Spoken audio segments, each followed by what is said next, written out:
बिस्मिल्लाहिर्रहमानिर्रहीम, अस्सलाम वालेकुम। बहुत बड़ा मार्का गजा जंग बंद होने के लिए जा रही है। ट्रंप ने इस वक्त बाजी मार ली है, लेकिन जो सबसे अहम सूरत हाल समझने वाली है कि गजा जंग का अमेरिका की आग से क्या ताल्लुक था कि अचानक से एक प्रपोजल सामने आ गया है। उस आग ने क्या किरदार अदा किया है कि इसराइल के सारे प्लान टुकड़े टुकड़े हो गए हैं। और इस सूरत हाल में तारीख की बदतरीन, अगर आप शिकस्त कहेंगे इसराइल को, तो लोग कहेंगे कि जाहिर सी बात है इसराइल ने लाखों लोग मार दिए, पूरा गजा खंडर कर दिया, बर्बाद कर दिया, सब कुछ तबाह बर्बाद कर दिया।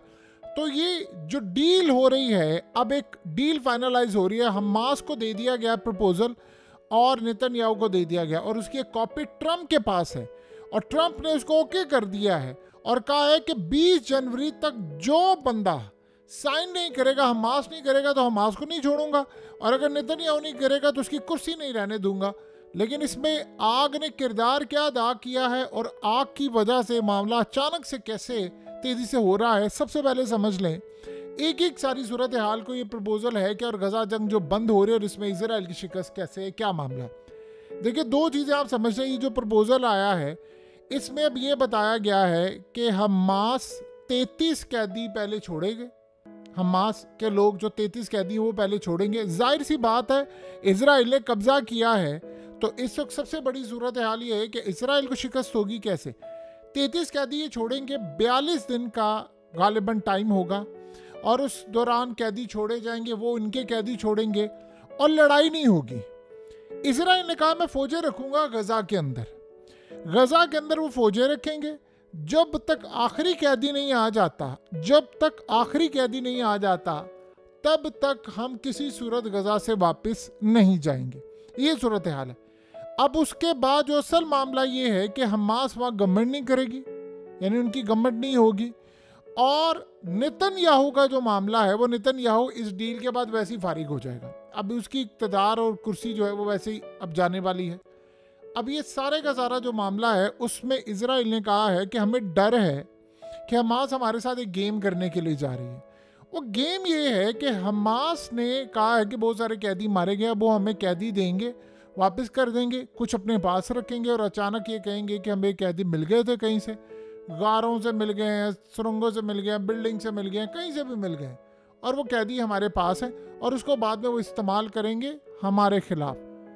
अब नेतन्याहू को आज की सूरत हाल ये है कि जब ये डील का मामला सामने आ रहा है तो नेतन्याहू किसी सूरत ये काम नहीं करना चाहता। उसकी शिकस्त कैसे?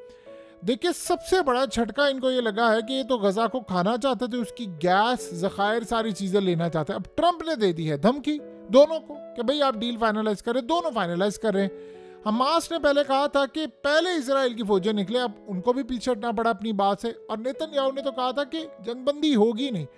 अब जिनके घर वाले ये देख रहे हैं कि हमारे बच्चे या किसी का बंदा घर नहीं आएगा, वो तो नेतन्याहू को अब छोड़ेंगे नहीं। वो तो कोर्ट और बहुत सारी चीज़ें होंगी कि भाई हमारे अब कैदियों का तबादला हो रहा है तो हमारे बंदे मारेंगे, इसका मतलब नेतन्याहू की वजह से है।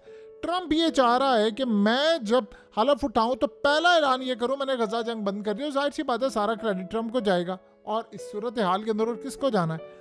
लेकिन जो असल कहानी है वो ये है कि इजराइल का प्लान चौपट हो रहा है सारा, कि उन्होंने तो पूरा गजा खाना था, वो तो वेस्ट बैंक में भी आ गए थे। आज देख लें इजराइल के 8 के करीब फौजी मारे गए हैं, और अभी जब ये सूरत हाल हो रही है कि गजा डील का मामला आ रहा है तो उधर से यमन ने हमला कर दिया है इजराइल के ऊपर। हमला इतना खतरनाक है तेल अवीव के ऊपर कि बेन गुरियन एयरपोर्ट पर सारी फ्लाइट्स इस वक्त डिस्टर्ब हो गई हैं, और यानी ऐसा लग रहा है कि सस्पेंड होने जा रही हैं। ये इस वक्त की सूरत हाल होने जा रही है, और इजराइल को गुस्सा इस बात का है कि हमने तो जंग बंदी नहीं करनी थी, वो भी हमारा क्या, जो 2000 साल के जो हमारे वो प्लान थे, वो जो हमने कहा हुआ था जी ऐसे होगा वैसे होगा, उसका क्या। ये असल जो सूरत हाल इजराइल के लिए इस वक्त जो पैदा हुई है, उनके पैरों तले ज़मीन निकल गई है। और देखिए, नेतन्याहू को बैक नहीं को कर रहा, उन जो घर वाले कैदियों को उनको छोड़ने को तैयार नहीं। अब जो असल कहानी है कि देखिए, लोग तो मारे गए हैं, गजा को रीबिल्ड करना है, वो बाद में कौन सी ताकतें करेंगी, किन के अंडर होगा, ये सबसे बड़ा इजराइल के लिए झटका है कि हमारे यहाँ से गजा जा रहे हैं। ये वो बर्दाश्त नहीं करे। अब ज़रा आए आग की तरफ कि आग का इससे ताल्लुक क्या बनता है। देखिए बज़ाहिर तो इस्लामिक कंट्रीज़ में ये बात हो रही है ना कि जी मकाफ़ात अमल है और फलाना है। देखिए वो जो बेचारे वहाँ पर हैं, आम लोग हैं, उन बेचारों का कोई कसूर नहीं है। इनमें से बहुत सारे ऐसे हैं जो गज़ा के साथ खड़े हुए हैं। अब इस वक्त हालत ये हुई है, 1 करोड़ लोगों को ऑर्डर जारी कर दिया गया है कि लॉस एंजलिस काउंटी के अंदर बहुत सारे शहर हैं। एक तो लॉस एंजलिस सिटी है, सिटी के अंदर तकरीबन 38 लाख के करीब 40 लाख के करीब लोग रहते हैं। एक तो उनको कह दिया गया कि खाली करें, बाकी जो रह गए हैं उनको भी खाली, यानी टोटल लॉस एंजलिस काउंटी के अंदर 1 करोड़ के करीब लोग हैं। उन सबको कह गए कि आप खाली करें, आग आ रही है, क्योंकि हवाएं इस वक्त शदीद हो गई हैं और हवाएं सब कुछ लपेटने के लिए जा रही हैं और इन हवाओं की वजह से मामलात हो गए हैं बड़े ख़राब। ये बचेगा आप कोई भी नहीं, जो हालात नज़र आ रहे हैं। अब आप सोचें कि वहाँ पर जो हेलीकॉप्टर्स हैं, प्लेन हैं, वो पानी नहीं फेंक पा रहे, उनके ऑपरेशन मुतासिर हैं। जो फायर फाइटर्स हैं वो भी परेशान बैठे, क्योंकि हवा किसी भी वक्त तेज़ी से आ रही है और 112 किलोमीटर फी घंटे की रफ्तार से बड़ी तेज़ हवा होती है और वो आग लगी हुई है और आग सीधी तरह पलट कर उन पर आए और फायर फाइटर जो हैं वो अपनी जानें बचाएं या वो ये काम करें। तो इस सूरत हाल में अब आम रूटीन में तो देखिए लोग ये समझ रहे हैं इस्लामिक कंट्रीज़ में, इवन कि अमेरिका के अंदर भी, कि हमने गज़ा के साथ गद्दारी की है, हमने असला दिया है, हमने उनको हिजरत पर मजबूर किया है, उनकी बिल्डिंग्स खंडर की हैं। तो एग्जैक्टली ये हुआ। अब 1 करोड़ लोग वहाँ पर हिजरत करने जा रहा था कि गज़ा की इतनी आबादी नहीं थी, उनकी तो आबादी यानी 2-3 मिलियन के करीब है। तो इस सूरत हाल के अंदर वो कह रहे हैं कि ये सारे का सारा जो मामला है ये इतना ख़तरनाक हो गया है कि अब 1 करोड़ लोग वहाँ पर हिजरत करेंगे। वो कह रहे हैं जी इधर भी हिजरत कर रहे हैं, वो कह रहे हैं उनकी बिल्डिंग तबाह हुई हैं, इनके भी घर सारे राख का ढेर बन गए, उन्होंने आग के गोले देखे, ये भी आग का मामला आ रहा है। अब इस सारी सूरत हाल में ये तो इस्लामिक कंट्रीज और अमेरिका के अंदर भी बात ये हो रही। अब असल में इस आग ने क्या किरदार अदा किया है, ये जो नैरेटिव है, बहुत बड़ी तादाद के अंदर जो नॉन मुस्लिम है वो भी बिलीव करते हैं। क्योंकि आपको पता है अमेरिका के अंदर बड़ी तादाद में गज़ा की सपोर्ट के लिए लोग आए थे, बाहर इजराइल के खिलाफ थे, वो भी ये बिलीव करते हैं। जो जाहिर सी बात है डिफरेंट मज़हब को मानने वाले, कोई रूहानियत में है, वही समझता है कि हमने जो गलत एक्शन किया अब उसका आ रहा है रिएक्शन, तो रिएक्शन के तौर पर हमें कुदरत दे रही है सज़ा। और आपको पता है कि ट्रंप कितना बड़ा बिलीवर है और वो खुदा पर कितना यकीन रखता है। उसने कहा था कि मुझे जब गोली लगी तो मुझे खुदा ने बचाया, मेरा फेस जो था खुदा ने टर्न किया था, और टर्न इसलिए किया था ताकि मैं बचूं और मैं आकर, उसने तो एस्टैब्लिशमेंट और खुफिया ताकतों का कहा था कि इनको कुचल कर रख दूं, और लग ऐसा ही रहा है कि यानी खुदा की तरफ से जो मदद आई है उसी ने उसको बचाया, उसके बगैर तो बच नहीं सकता था। अब सीन ये हुआ है कि ट्रंप इन आवाज़ों को सुन रहा है कि जी हम पर मकाफात अमल हो रहा है, वो बिलीव करता है बहुत सारी इन चीज़ों को। ये बात आप ज़हन में रखिएगा। अब उसकी किताबें उठाएं तो आपको पता चलेगा कि उसका फेथ का लेवल क्या है।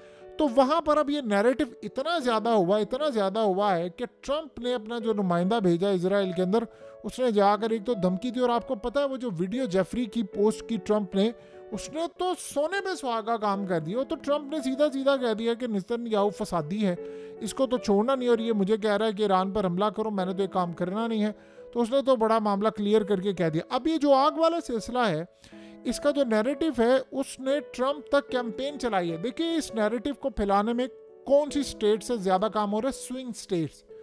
और आपको पता है कि ट्रंप अगर आज प्रेसिडेंट है तो वो इन स्विंग स्टेट्स की वजह से है, जहां से नैरो मार्जिन हुआ करता था, कभी थोड़े से मार्जिन से कोई जीता या हारता था, और इस दफ़ा वहां से मेजोरिटी लीड की, क्योंकि वहां पर रहते हैं इस्लामिक कंट्री से आए हुए लोग, ज़्यादातर रहते हैं, अफ्रीका से लोग रहते हैं।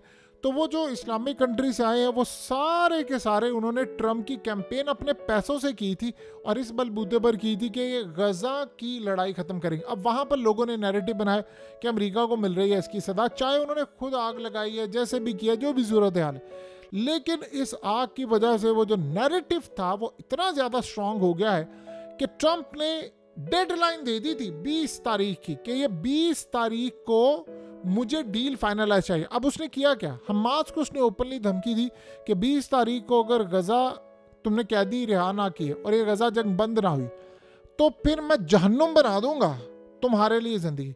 और नेतन्याहू को उसने जो धमकी दी है वो ऑफ द रिकॉर्ड दी है। ऑन द रिकॉर्ड उसने सिर्फ एक वीडियो पोस्ट की है, उस वीडियो के अंदर उसने बताया है कि क्या सूरत हाल है और ये क्या मामला है। तो ये इस वक्त जो सूरत हाल पैदा हुई है वो आग ने एक अपना किरदार अदा किया है, हत्ता कि आग एक तबाही है और बेचारे लोगों के साथ हुआ है। आप यकीन कीजिए इतना दिल दहला देने वाकया सामने आ रहे हैं कि एक बेचारा बाप डिसेबल था, बेटा उसका बेचारा स्पेशल चाइल्ड था, वो दोनों आग में झुलस गए हैं। तो ये बेचारे ऐसे मासूम लोग भी हैं, बल्कि बड़ी तादाद के अंदर तो आम लोग रहते हैं, उन बेचारों के इन जंगों से क्या लेना देना। अल्लाह पाक सब पर रहमत नाजिल करे। लेकिन इस सूरत हाल में अब ये गजा जंग बंद होने जा रही है।